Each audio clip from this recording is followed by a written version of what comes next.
Good morning. Can I confess something? There are some days when I am really challenged in finding something positive to say. And, just to be clear, it's not that I'm trying to censor things and only present the positive, but I don't want to be putting out my crap into the world, basically. I was thinking about that this morning, and I was thinking about art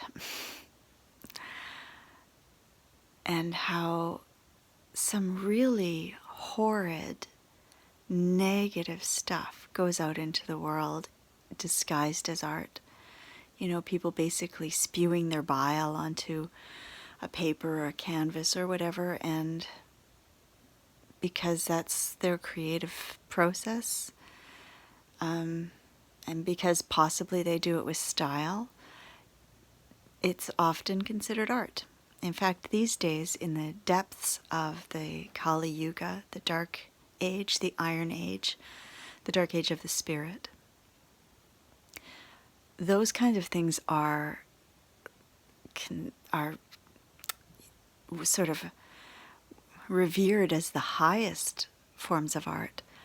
I've often thought that with literature. This is a little kind of a pet peeve of mine, that it's not literature unless it's miserable. You can't have happy literature. You can't have inspiring, uplifting literature. It's kind of by definition, at least it has been. I think it's changing a little, but literature it's got to be dark and gloomy and despairing and depressing and just, the worst of life. And I don't think that's what art is meant to be. Art is when we as humans are participating, it's at least one way that we're participating in creation. We're actually creating things into the world that have never been here before. And if we do this, participating in creation, it's kind of like being an avatar of the divine. It's kind of like God coming through you and coming out into the world in a form of creation. Well, when that nasty stuff is coming through, it's hardly, catching divine energies and sharing those with others. I'm having a difficult time putting this into words, I think. But art is looking with eyes that see more than what we see when we're just kind of shut down into our numbed out ego mode. We're not really paying attention. We're not really seeing the magic and the mystery and the wonder that's going on all around us. But artists capture that in whatever medium they work.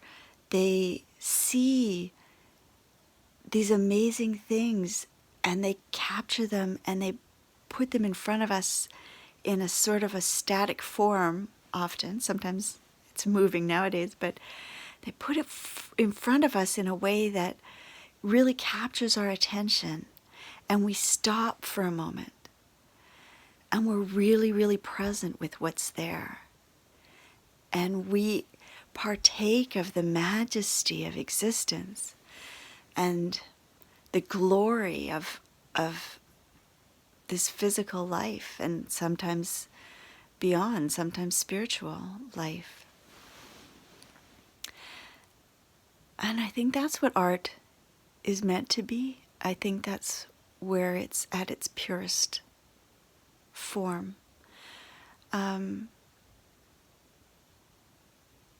And I think the other stuff is channeling something, but I'm not sure, we'd call it God.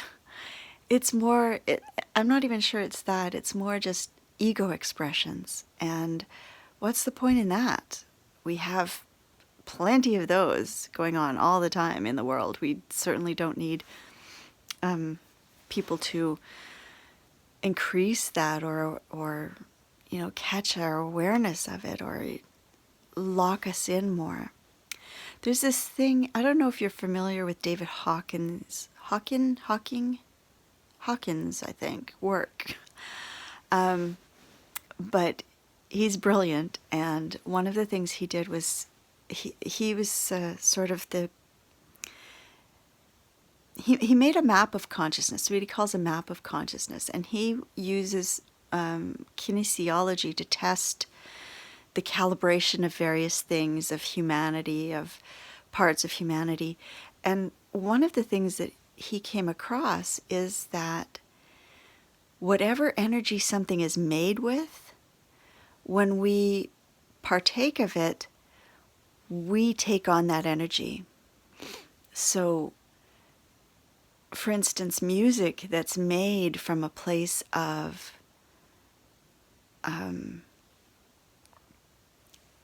that anger and ego and lower chakra stuff, let's say. When we listen to that music, or even see that music, or touch this CD or whatever, we partake of that energy. That energy is shared with us, exactly as it went into the making of the album, into the making of the song. That's what we get back.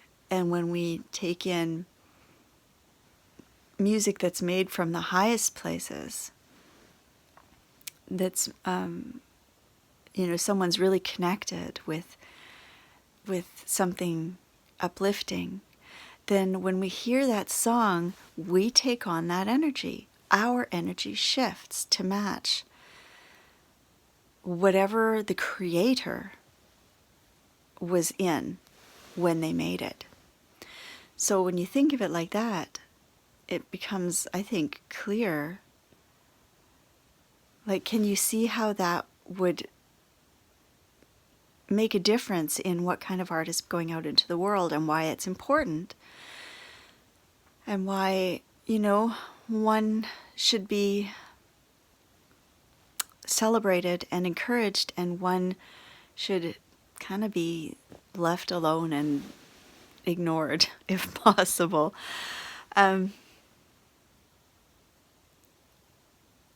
So in terms of these videos, when I'm, because I get stuck in stuff, like everyone. And I'm, through the benefit of long years of hard practice and a lot of inner work, I'm much faster at getting out than I used to be. But there are still times when I can't shift it on the spot, or even in that day, I guess. It doesn't usually take me more than a day these days, but this morning, for instance, I woke up from a dream that triggered something in me that's still not completely healed. And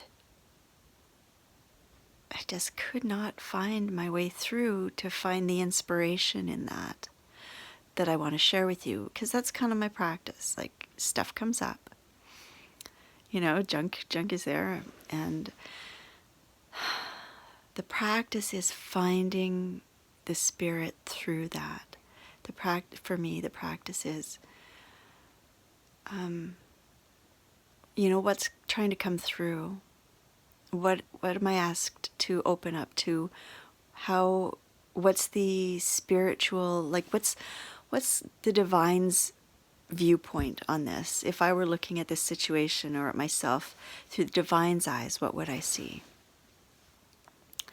And so that's what I want to share.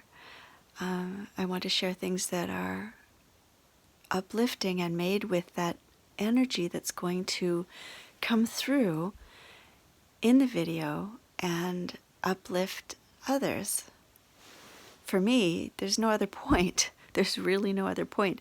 So I'm not trying to, hide the fact that I'm human, or that I have bad days or problems or issues that are more challenging to deal with or whatever.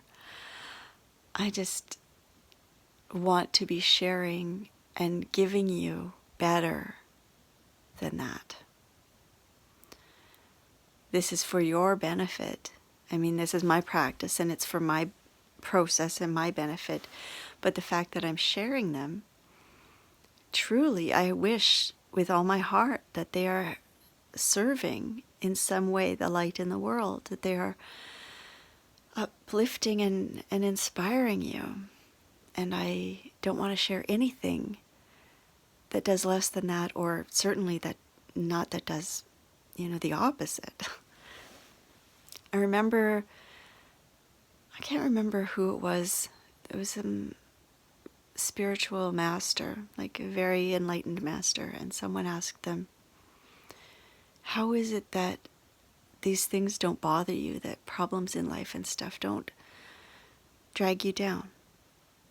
And the master said, I have those problems just like everyone else. I forget just like everyone else. And the only difference between mastery and non-mastery in this is that I can get back to my center very quickly. I'm paraphrasing, but that's the basic idea. It's not that we don't have the problems, it's that the further we get along the path and the more we've done our self-work, the more quickly we can come back to balance and back to alignment with our higher self and resonance with divine energies, divine qualities. So, there was something else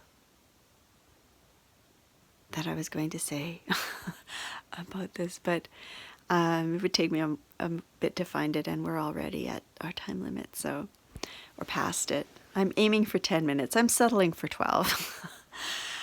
At any rate, I wish for you that you have the best day possible, and that you too can return to center more quickly today than you have before, in a process of continuing to be able to find our center and reconnect with the divine quicker and quicker. May it be so for all beings. All right. Well, I will chat with you again tomorrow, and I look forward to that. Blessed be.